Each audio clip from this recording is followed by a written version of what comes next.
ఇదే నా పల్లెటూరు, ఇదే నా తల్లిగారు.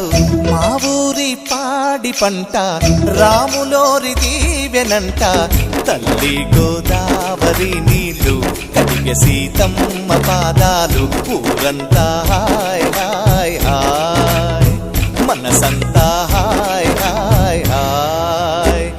ఇదే నా పల్లెటూరు, ఇదే నా తల్లిగారు.